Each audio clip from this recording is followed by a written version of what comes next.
Assalamualaikum warahmatullahi wabarakatuh.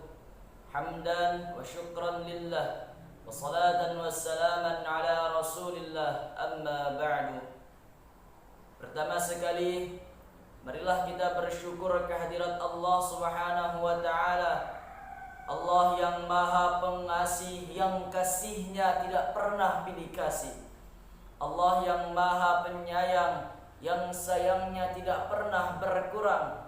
Atas izin Allah lah kita semua masih diberikan kesempatan oleh Allah subhanahu wa ta'ala untuk bisa merasakan nikmatnya bulan Ramadan di tahun ini. Salawat mengiringkan salam atas baginda Rasulullah sallallahu alaihi wasallam. Allahumma salli ala Muhammad wa ala ali Muhammad. Semoga kita semua mendapatkan syafaatnya di yaumil akhir kelak. Amin amin ya rabbal alamin. Pada kesempatan yang penuh dengan ukhuwah Islamiyah ini, izinkanlah saya memberikan sedikit nasihat, yaitu dahsyatnya dalam mencintai Al-Quran. Ma'asyiral muslimin rahimani wa rahimakumullah jami'an. Al-Quran adalah kemuliaan yang paling tinggi. Al-Quran adalah kalam Allah subhanahu wa ta'ala. Al-Quran adalah kitab yang diturunkan dengan penuh berkah. Al-Quran memberikan petunjuk kepada manusia, kepada jalan yang lurus, dan tidak ada sedikit pun keburukan di dalamnya. Oleh karena itu, sebaik-baik manusia di antara mereka adalah yang mempelajari Al-Quran dan mengajarkannya. Rasulullah sallallahu alaihi wasallam bersabda, "Khairukum man ta'allama al-Qur'ana wa 'allamah." Sebaik-baik orang di antara kalian adalah orang yang mempelajari Al-Quran dan mengajarkannya. Hadis riwayat Bukhari. Allah subhanahu wa ta'ala berfirman di dalam Al-Quran, tepatnya dalam surah Fatir ayat 29. A'udzu billahi minasy syaithanir rajim. Bismillahirrahmanirrahim. Innal ladzina yatluna kitaballahi wa aqamus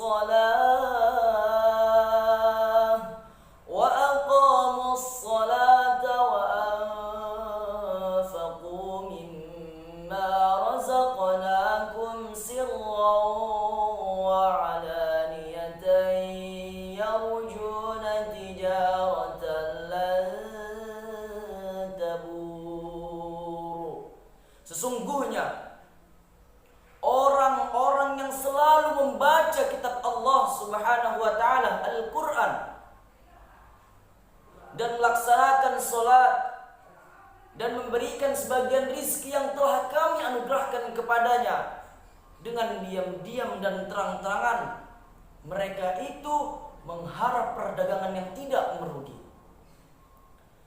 Ma'asyiral muslimin rahimakumullah, seseorang yang berpegang teguh kepada Al-Quran sebagai modal kekuatan pegangan dan landasan filsafat hidup, maka orang itu akan mampu tegar, tidak mudah menyerah, sigap dalam menentukan sikap, dan tidak mudah diombang-ambing oleh ketidakpastian situasi.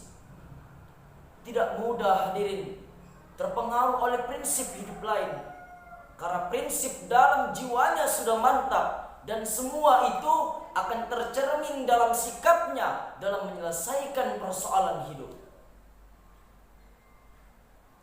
Hadirin rahimakumullah, alangkah indahnya hidup kita apabila kita tidak hanya sekedar bisa membaca Al-Quran, melainkan kita bisa menghafal Al-Quran dan mengamalkannya dalam kehidupan kita. Banyak hadis Nabi yang mendorong kita untuk menghafal Al-Quran, sehingga hati seorang individu muslim itu tidak kosong dari sesuatu bagian dari kitab Allah Subhanahu wa ta'ala.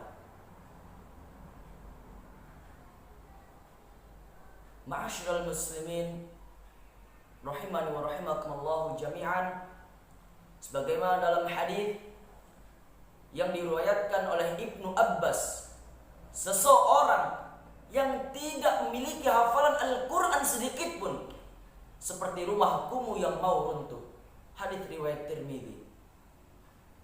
Hadirin rahimakumullah, jadi hadirin, kita sebagai seorang muslim yang mengaku beriman kepada Allah Subhanahu wa ta'ala, masihkah kita tidak ingin membaca Al-Quran?